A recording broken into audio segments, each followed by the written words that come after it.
What have you learnt from your audience feedback? To gain audience feedback for my product, I use the media pitch and a questionnaire, as well as other little comments via teach feedback as well as opinions on Facebook, in order to gain some idea of what changes I may or may not have to make. From this feedback, I have learnt that a product may not always suit everyone or be to everyone's taste, and changes do need to be made in order to target a wider range. The media pitch was produced by myself and fellow student Lindsay Hamilton, as we decided to collate our ideas into one PowerPoint and display and talk to the class together from it. I learnt that you can tell if your ideas are going down well by the expressions displayed by those who are listening, and then via the verbal feedback received. I think one thing I could have improved on during my point of the PowerPoint was to be more clear in what I was attempting to inform the audience of, and detailing them a little more, so that if any questions arose, I would be able to answer them fully and to my best ability. Although one positive thing that came from doing my media pitch was that I got a feel for my actual product, and was able to come up with further details just from telling other people the ideas I already had.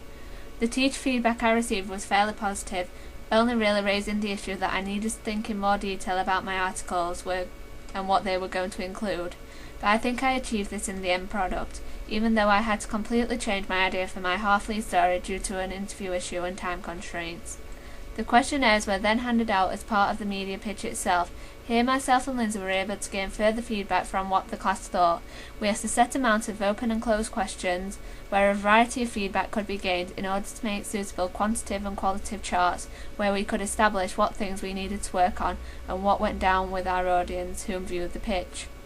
It was here we were able to broaden our ideas that much more, with the aid of fellow media students who knew what sort of product we were aiming for.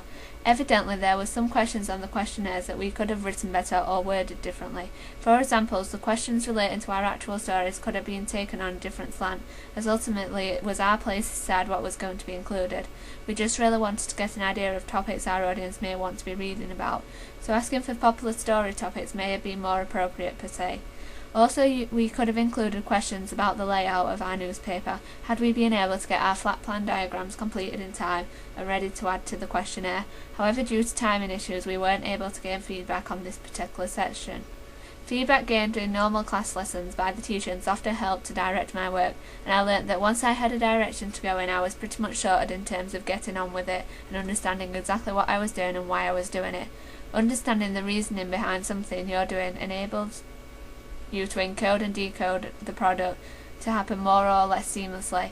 I also learned that constructing a product is better when you have other people's input, so it's not just a one-way street of communication in terms of broadcasting, brainstorming, planning, producing, and even evaluating the success. Finally, I gained some simple opinions from Facebook on the masthead of my media product, where I asked for simple comments on the masthead I had designed. Here I gained a variety of comments commenting on the choice of font, colour and the overall success of the masthead as a whole.